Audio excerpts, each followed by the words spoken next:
Hello and welcome back to VEDS. And specifically welcome to Mythology Mondays, the day where I'm going to sit down and talk about ideas about mythology. And I had an episode planned today that was pretty cool. I had done the research, taken the notes, but then I went and I saw the new movie Shang-Chi and the Legend of the Ten Rings. And I was absolutely delighted by how many mythological creatures from Chinese mythology are in the movie. So I decided that I would push back that topic so I could make a video on every creature you see in Shang-Chi. This is just going to be kind of a brief overview about what these creatures are and what their kind of deal is within mythology and how that lines up to the movie. Now, I'm not going to go into anything plot specific here, so you don't have to worry about those kind of spoilers. However, if you do want to be taken by surprise about which creatures you end up seeing, you might want to watch the movie before coming back to this video. But without further ado, let's get started and talk about the first creature we see in Shang-Chi.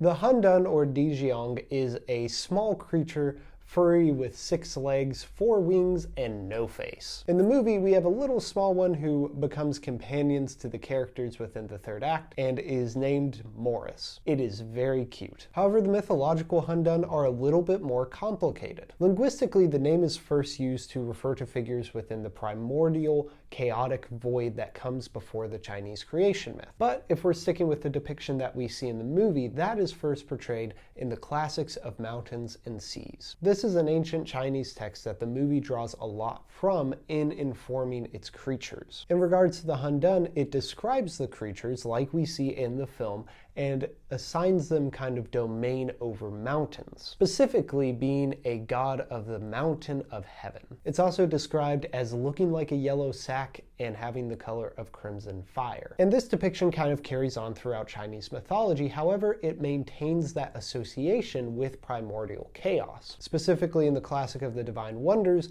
it kind of lays out some contradictions within the Hundun, where it has eyes but cannot see, it walks but does not move, it has ears but cannot hear. And it kind of all circles back around to this idea of the primordial chaos. However, in Shang-Chi, it doesn't have any of this primordial connection. It's just a little cute companion that goes around with our characters. Now, the next creature we see is a little more tricky because it's a firebird. However, that leaves a couple options on the table. It's either a Fenghuang or a Vermilion Bird. Fenghuang are very revered mythological birds, being kind of hybrids of a bunch of different types of birds and having associations with the zodiac rooster and dragons, specifically being the female counterpart to male dragons in art. They also appear in the classic of Mountain and Fire as a representation of virtues. They're also immortal and often referred to as the Chinese phoenix. However, in none of the depictions I saw were they actually on fire. For that, we need to go to the Vermilion Bird. The Vermilion Bird often appears on fire and actually represents the fire element of the zodiac. While not as much of an icon within Chinese mythology,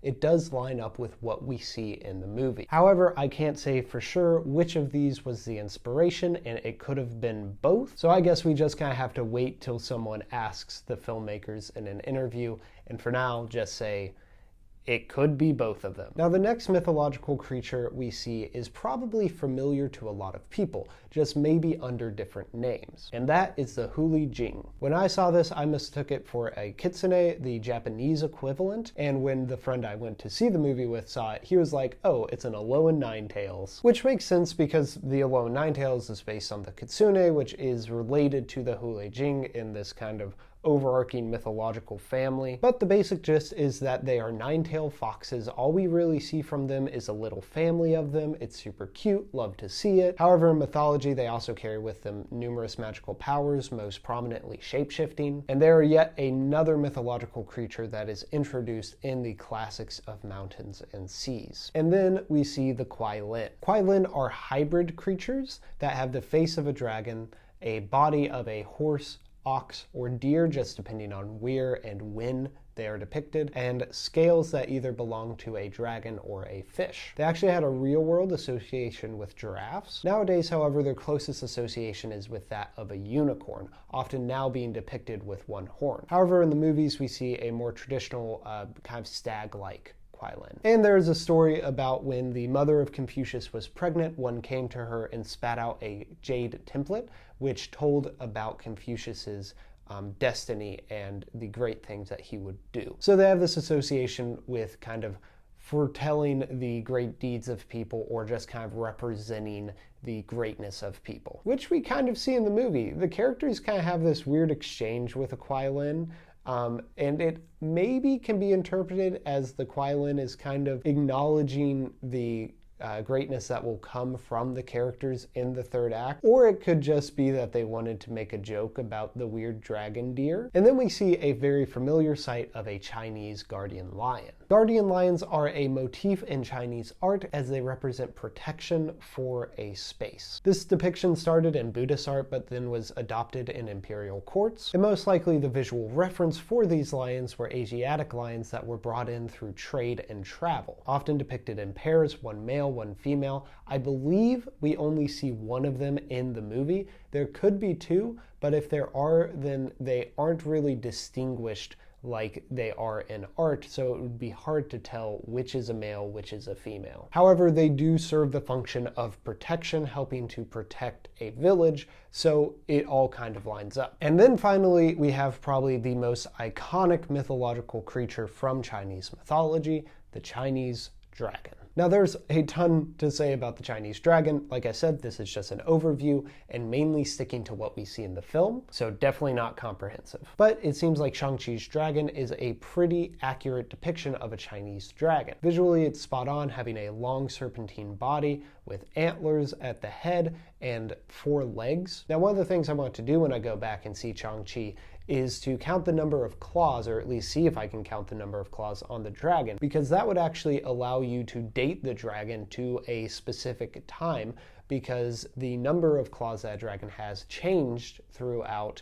the history of Chinese art. One of the things, though, that I think the CGI artists just wouldn't have been able to do is get the number of scales right. Chinese dragons have 117 scales, and I just assumed that that would have been too specific of a detail to put into the film. But one commonality we do see between traditional Chinese dragons and the dragon in Shang-Chi is the domain over water, specifically being able to control it as an elemental force. However, there is a deeper connection to the traditional Chinese dragon, which is that there are some people who believe that the shape of the dragon was influenced and inspired by the shape of rivers, which would make sense. Dragons are associated with water and rivers in China, and rivers have kind of this long serpentine pattern. But it's hard to say because there are just a lot of depictions of dragons in Chinese history dating back to the Neolithic age. And the dragons just evolved over time, beginning with kind of boar faces being called pig dragons, which would evolve into the more serpentine dragons that we are familiar with today. But the common theme throughout Chinese mythology is the power of the dragon, which we do see here, as the dragon is a force both in the backstory of the world